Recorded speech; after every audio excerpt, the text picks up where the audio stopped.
Hello friends, guider के online platform पर आपका स्वागत है। मेरा नाम है अंकित बिंजवा और मैं लेकर आया हूं आज आपके लिए देशों की अंतर्राष्ट्रीय सीमा के बारे में जानकारी। देशों की अंतर्राष्ट्रीय सीमा के बारे में जानकारी। उसके पहले मैं आपको बता देता हूं कि हम कैसे पढ़ने वाले हैं। देखिए, हम इस हिसाब से पढ़ने वाले हैं इस बार।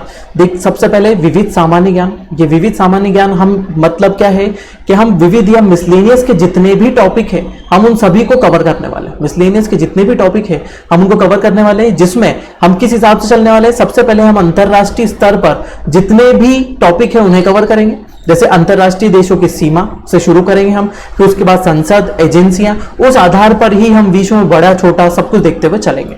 उसके बाद आएंगे हम राष्ट्रीय स्तर पर। राष्ट्रीय स्तर पर भारत में हम देखेंगे कि कौन कौन सी हस्तियां हैं और कौन कौन से स्मारक है, भारत की सीमा रेखाएं कहां से कहां तक लगती है, वो आज भी बताऊंगा मैं आपको, है ना। और उसके बाद भी हम देखेंगे अन्य सीमाओं के बारे में भी हम जानकारी लेंगे और उसके अलावा भी बहुत सारे टॉपिक हम इसके अंदर शामिल करेंगे।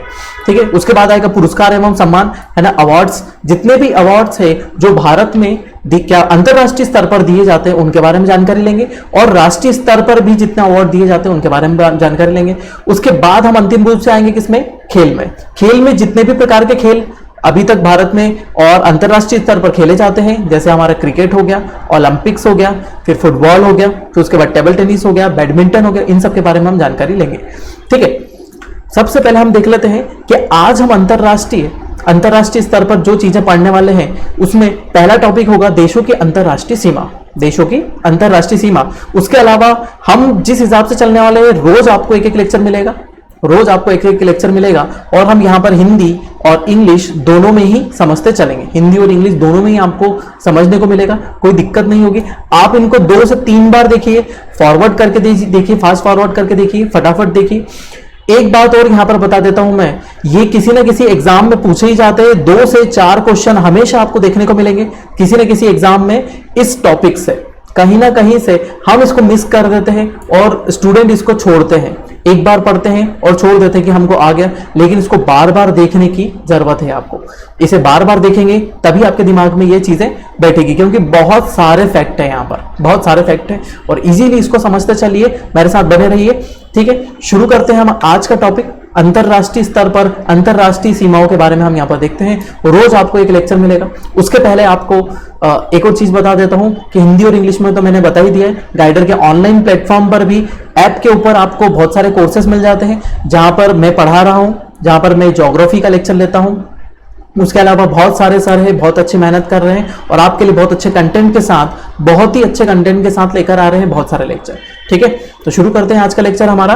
देखिए, सबसे पहले वैश्विक स्तर पर आपको क्या चीज पता होना चाहिए कि जो कॉन्टिनेंट है हमारे, महाद्वीप है, महाद्वीपों के बारे में। देखिए, सबसे पहले उत्तरी अमेरिका महाद्वीप, फिर दक्षिण अमेरिका, फिर उसके बाद है एशिया पूरा, फिर उसके बाद है अफ्रीका, फिर इधर है ऑस्ट्रेलिया। उसके अलावा हमारे छोटे छोटे द्वीप यहां पर मौजूद है ना, द्वीप हमारे यहां पर मौजूद है ना। अब जो कॉन्टिनेंट है उसमें कौन से देश आते हैं, उसमें कौन से देश आते हैं, जैसे ही मैं अंतरराष्ट्रीय सीमाओं के बारे में बताता चलूंगा आप लोगों को वो चीज भी क्या होती जाएगी, अपने आप ही याद होती चलेगी।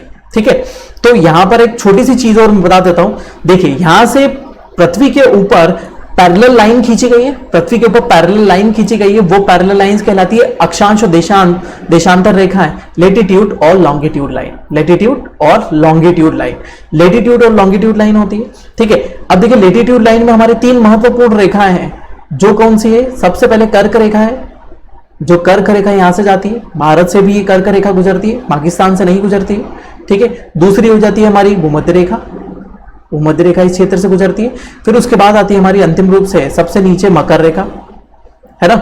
यह है ट्रॉपिक ऑफ कैंसर, यह है ट्रॉपिक ऑफ कैप्रिकॉन और यह हमारे इक्वेटर या भूमध्य रेखा, यह है 23.5 डिग्री उत्तरी अक्षांश या northern latitude, 23.5 degree 23.5 southern latitude. ठीक है। उस पर ये वाली रेखाएं हमारी मौजूद है और ये होती है हमारी 0 डिग्री भूमध्य रेखा। उस आधार पर भी आपको याद रखना है, क्योंकि पैरेलल लाइन के हिसाब से भी हमारी कुछ अंतरराष्ट्रीय रेखाएं क्या है, विभाजित है। ठीक है। तो शुरू करते हैं आज का लेक्चर। देखिए, सबसे पहले हम देखते हैं ईरान और इराक के बीच में, ईरान और इराक के बीच में जो अंतरराष्ट्रीय सीमा विभाजित की गई है। देखिए, अंतरराष्ट्रीय सीमा दिखाई दे रही है, यह अंतरराष्ट्रीय सीमा 2 देशों के बीच में। ठीक है। इसे क्या बोलते हैं, 31वीं समानांतर रेखा, 31st parallel line. 31st parallel line बोला जाता है, ये अंतरराष्ट्रीय सीमा रेखा है हमारी, ठीक है, जो ईरान और इराक के बीच में मौजूद है। और ईरान इराक को कौन सा क्षेत्र में आते हैं? ईरान इराक क्या आते हैं? मध्य एशियाई देश है। कौन सा है? मध्य एशियाई देश है, ठीक है, इस हिस्से में आते हैं। तो आपको इसके साथ में एडिशनल जानकारी याद रखते चलनी है, ये ध्यान रखें। ईरान और इराक कहां पर है? मध्य एशियाई देश है और यहां पर मौजूद है इस वाले हिस्से में, जिससे आपको जैसे ईरान इराक का नाम आएगा तो आपको ढूंढने की जरूरत नहीं है, वो इस हिस्से में आपको मिलेंगे। इस हिस्से में आपको एशिया के मध्य एशियाई देश कहलाते हैं, ठीक है। अब 31वीं समानांतर रेखा जो है ईरान और इराक के बीच में, ईरान और इराक के बीच में क्या करती है? सीमा को चिन्हित करती है, सीमा को बनाती है, ठीक है। नेक्स्ट चलते हैं हम अगली समानांतर रेखा, अगली रेखा देखते हैं हम किसके बीच में? उत्तर कोरिया और दक्षिण कोरिया के बीच में। देख, उत्तर कोरिया दक्षिण कोरिया के बीच में कौन सी है? 38वीं समानांतर रेखा या पैरेलल लाइन है ना, 38वीं समानांतर रेखा। जो ये लाइन आपको दिखाई दे रही है, ये वाली रेखा क्या है? 38वीं समानांतर रेखा, 38th पैरेलल लाइन कहलाती है, ठीक है। ये वाली लाइन हो गई हमारी, ठीक है। अब क्या है? अलग इन दोनों देशों को 38वीं रेखा क्या करती है? दोनों के अंतरराष्ट्रीय, जैसे भारत और पाकिस्तान के मध्य सीमा विभाजन होता है, वैसे ही इन दोनों देशों के बीच में सीमा विभाजन होता है। जो हमारा साउथ कोरिया और उत्तर कोरिया है, उत्तर कोरिया दक्षिण कोरिया जो दोनों हैं, वो क्या है? एक पेनिनसुला या क्या है? प्रायद्वीप है, एक प्रायद्वीपीय स्थिति में है। प्रायद्वीप ऐसे होते हैं जो क्या होते हैं? तीन ओर से पानी से घिरे हुए होते हैं, ये क्या कहलाती है? प्रायद्वीपीय स्थिति होती है। देखिए ये पूरी तरीके से प्रायद्वीपीय स्थिति है और ये वाला हिस्सा भी इसका क्या है? प्रायद्वीपीय। एक तरफ से किससे लगा हुआ है? लैंड एरिया से लगा हुआ है और क्या है? दूसरी तीन ओर से पानी से घिरा हुआ है, तो ये प्रायद्वीपीय स्थिति के रूप में मौजूद है। यदि हम इसकी बात करें कि ये यहाँ कहां पर मौजूद है, तो यहां पर देखिए ये उत्तर कोरिया और दक्षिण कोरिया वाला हिस्सा आपको दिखाई दे रहा है, ठीक है। उत्तर कोरिया दक्षिण कोरिया, ये उत्तर कोरिया नॉर्थ कोरिया और ये साउथ कोरिया दक्षिण कोरिया यहां पर मौजूद है, ठीक है। तो हम आगे बढ़ते हैं।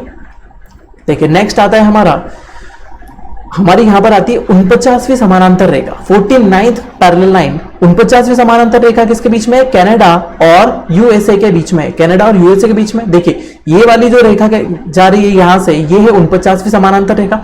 उसके बाद कनाडा और अमेरिका के बीच में है ना ग्रेट लेक्स वाला एरिया आ जाता है, महान झील प्रदेश है ना, महान झील प्रदेश। यहाँ पर सुपीरियर लेक है, ईरी है, ओंटारियो है ना, मिशिगन है। ये लेक क्या हो जाती है? क्या कर देती है? ये अलग कर देती है दोनों देशों को, ये अंतरराष्ट्रीय सीमा का निर्धारण कर रही है, ठीक है। ये रेखा भी क्या हो जाती है? अंतरराष्ट्रीय सीमा का निर्धारण, ये झील अंतरराष्ट्रीय सीमा का निर्धारण करती है, ठीक है। महान झील प्रदेश है, ठीक है। तो ये याद रखिएगा, यहाँ पर दो फैक्ट पॉइंट बहुत ही अच्छे बताया मैंने कि 49वीं समानांतर रेखा है ना, और उसके बाद महान झील प्रदेश है ना, महान झील प्रदेश के बारे में हम यहाँ पर जाने, ठीक है। तो कनाडा और यूएसए के बीच में मौजूद है। उसके अलावा ये हिस्सा लगा हुआ तो कनाडा से है, लेकिन ये किस में आता है?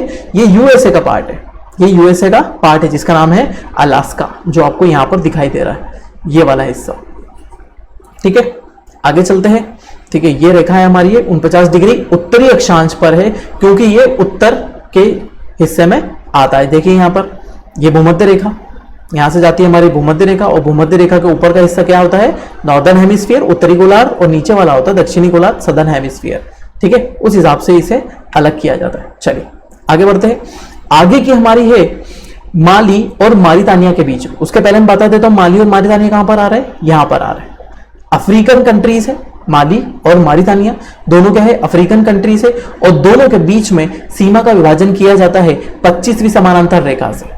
25वीं समानांतर रेखा से इसका विभाजन किया जाता है। ये दोनों उत्तरी क्षेत्र में है। ये देखिए ये वाली रेखा ये क्या कर देती है? 25वीं समानांतर रेखा है जिसमें ये दो देश क्या हो रहे हैं? अलग हो रहे हैं। ये देखिए यहां से मारितानिया और माली के बीच में क्या कर देती है? इसका विभाजन किया जाता है, इससे सीमा विभाजन हो जाता है, ठीक है। आगे चलते हैं नेक्स्ट वाले में। हम नेक्स्ट में चलते हैं अफगानिस्तान और पाकिस्तान, है ना। मुख्य रूप से यदि हम बात करें 1947 की, 1947 के पहले हम बात करें तो 1947 के पहले ये रेखा किस किस के बीच में थी? ये रेखा थी इंडिया भारत के बीच में और अफगानिस्तान के बीच में थी ये रेखा। लेकिन 1947 के बाद जब भारत आजाद हो गया तब ये पाकिस्तान और अफगानिस्तान के बीच में सीमा चली गई। यहां से ये जो छोटा सा हिस्सा है, ये छोटा सा हिस्सा मैं आपको आगे जाके बताऊंगा आगे इंडिया के मैप में। यहां पर ये छोटा सा हिस्सा इंडिया से भी लगता है, यहां पर इंडिया से ये छोटा सा हिस्सा यहां पर लगता है, ठीक है, ये पाकिस्तान है और ये अफगानिस्तान वाला इलाका है, ये पाकिस्तान वाला, यहाँ पर भी लगता है अफगानिस्तान का। लेकिन सबसे छोटी अंतरराष्ट्रीय सीमा भारत की भूटान से लगती है, क्योंकि ये हिस्सा कहाँ चले जाता है, POK में चले जाता है, पाकिस्तान ऑक्यूपाइड कश्मीर, पाकिस्तान अधिकृत कश्मीर में ये हिस्सा चले जाता है। ठीक है, ये हो गया हमारा। ठीक है, अफगानिस्तान में आ गए हम, पाकिस्तान की सीमा। इस रेखा का नाम है हमारी ड्यूरेंट। कौन सी रेखा है, ड्यूरेंट रेखा इसे कहा जाता है। ठीक है, अब कब किया गया था,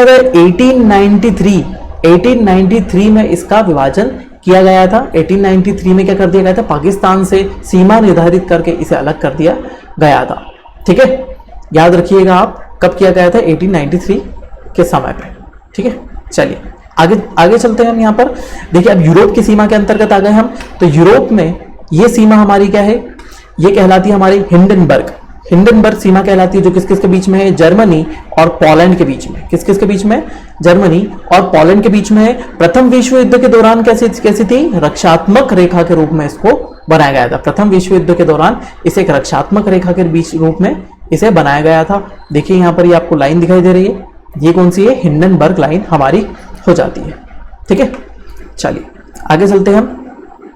उसके बाद आ जाते हैं जर्मनी और फ्रांस के बीच में। जर्मनी और फ्रांस के बीच में सिंकफर्ट लाइन होती है। जर्मनी और फ्रांस के बीच में कौन सी लाइन है, सिंकफर्ट लाइन है, जो क्या करती है, जर्मनी और फ्रांस के बीच में विभाजन करती है। जर्मनी और फ्रांस के बीच में इस हिस्से में विभाजित कर देती है। 1930 के समय इसको क्या कर दिया गया, निर्धारित, पूरी तरीके से निर्धारित कर दिया गया।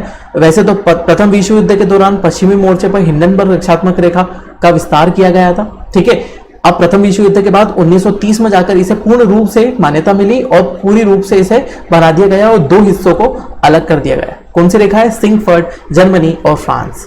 ठीक है, जर्मनी और फ्रांस के बीच में कौन सी रेखा है, सिंकफर्ट रेखा है। ठीक है, आगे चलते हैं। नेक्स्ट हम देखते हैं भारत की एक और महत्वपूर्ण रेखा, मैकमोहन रेखा। कौन सी रेखा, मैकमोहन रेखा के बारे में जानते हैं। देखिए, भारत और चीन के बीच में लगने वाली है ना, चाइना और इंडिया के बीच में ये जो लाइन लग रही है यहां से यहां तक, ये पूरी कौन सी रेखा कहलाती है, ये पूरी मैकमोहन। भले ही हमारे किसी भी राज्य से लग रही है, यहां पे से पूरी ये कौन सी रेखा कहला रही है, हमारी मैकमोहन रेखा कहला रही है, मैकमोहन रेखा कहलाती है। ठीक है, अब देखिए यहां पर अक्साई चीन है। ये अक्साई चीन क्या हो चुका है, भारत से अलग हो चुका है। यहां से चाइना की सीमा लगती है। ठीक है, इसी क्षेत्र में हमारा सीमा विवाद चल रहा है, इसी क्षेत्र में हमारा सीमा विवाद चल रहा है। या उत्तराखंड वाले में भी चीन से सीमा विवाद चल रहा है हमारा। ठीक है, उसके अलावा ये जो क्षेत्र है, ये जो सीमा है कहां तक लगती है, POK से भी लगती है। POK वाले क्षेत्र से भी ये सीमा लगती है। उसके अलावा मैंने आपको बताया था, यहां पर देखिए, यहां पर अफगानिस्तान दिख रहा है। अफगानिस्तान के पास में छोटी सी सीमा यहां पर हमसे भारत से लग रही है। लेकिन ये जो है गिलगित और बाल्टिस्तान वाला क्षेत्र है, गिलगित और बाल्टिस्तान वाला क्षेत्र है। ठीक है, अब इस वाले क्षेत्र में भी ये सीमा लग रही है, लेकिन ये कौन सा हिस्सा है, POK का हिस्सा है ना, POK वाला हिस्सा है। अब POK वाला हिस्सा यहां पर लगा हुआ है, लेकिन सबसे छोटी अंतरराष्ट्रीय सीमा हमारी यहां से नहीं है, क्योंकि अंतरराष्ट्रीय सीमा हमारी किससे लग रही है, भूटान से। भूटान से सबसे छोटी अंतरराष्ट्रीय सीमा है, क्योंकि ये हिस्सा कहां चले जा चुका है, POK में जा चुका है। इसलिए आप जब भी लगाएं तो भूटान से ही हमारी सबसे छोटी अंतरराष्ट्रीय सीमा के बारे में लगाएं। नेपाल से लगने वाली सीमा क्या कहलाती है, इंडो नेपाल सीमा कहलाती है। भारत चीन से लगने वाली सीमा कहलाती है हमारी ड्यूरेंट रेखा कहलाती है। ठीक है, इंडो म्यांमार से लगने वाली इंडो म्यांमार रेखा कहलाती है। इंडो और भूटान के बीच में लगने वाली क्या कहलाएगी, इंडो भूटान रेखा कहलाएगी हमारी। ठीक है, ये थी हमारी मैकमोहन लाइन। ठीक है, 1914 में इसे निर्धारित किया गया है ना, हेनरी मैकमोहन द्वारा 1914 में इसे निर्धारित किया गया। ठीक है, आगे बढ़ते हैं हम। देखिए, फ्रांस और जर्मनी के बीच में एक और रेखा बनती है ना, मैगिनॉट रेखा यहाँ पर बनती है बीच में। ये क्या है, वापस से विस्तार है। जर्मनी और फ्रांस के बीच में क्या कर दिया गया था, ये क्या थी, एक विस्तार थी। द्वितीय विश्व युद्ध के साथ, द्वितीय विश्व युद्ध के आसपास इस रेखा का क्या कर दिया गया, रक्षात्मक सीमा बना दी गई और ये एक विस्तार कर दिया गया और एक फिक्स लाइन यहाँ पर बना दी गई। इसके पहले भी हम देखे थे, है ना। तो ये कौन सी लाइन थी हमारी, मैगिनॉट लाइन थी। ठीक, आगे बढ़ते हैं। उसके बाद चलते हैं हम एक और महत्वपूर्ण रेखा जो हमने आपको इसके पहले बताई थी, रेड क्लिफ। रेड क्लिफ क्या है, ये वाली रेखा भी है और रेड क्लिफ इसके बीच में भी ये वाली रेखा भी कहलाती है। रेड क्लिफ भारत और पाकिस्तान के बीच में भी कहलाती है। भारत और पाकिस्तान, ये हमारा पाकिस्तान और ये हमारा भारत देश है ना, हमारा देश, और उससे ही उत्पन्न हुआ ये हमारा सौतेला भाई। ठीक है, तो ये है पाकिस्तान। ठीक है, तो रेड क्लिफ रेखा 1947 में इसका विभाजन कर दिया गया। ठीक है। 1947 में इसको अलग कर दिया गया और अलग देश बना दिया गया, क्या, पाकिस्तान। यहाँ से पाकिस्तान अलग देश बना दिया गया। उसके साथ में ही एक और देश बना जिसे क्या बोला जाता है, ईस्टर्न पाकिस्तान या पूर्वी पाकिस्तान, पूर्वी पाकिस्तान के रूप में जाना जाता था, और जिसमें रेड क्लिफ लाइन यहां पर भी विभाजित होती है, ठीक है। तो रेड क्लिफ लाइन किस किस के बीच में है? अब इस लाइन को, जैसे बांग्लादेश हो चुका है, तो इसे इंडो बांग्ला बाउंड्री भी बोल सकते हैं आप, ठीक है। आगे चलते हैं। उसके बाद आती हमारी नेक्स्ट रेखा, जो कहां पर मौजूद है, देखिए यहां पर आता है फिनलैंड और यहां पर आता है रशिया।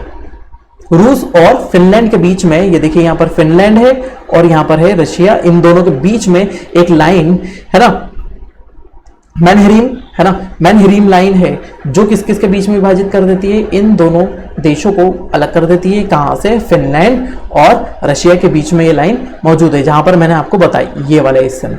यहां पर आ जाता है फिनलैंड। फिनलैंड को क्या बोला जाता है? झीलों का देश। यहां पर क्या है? बहुत सारी झीलें हैं, झीलों का देश कहा जाता है किसको?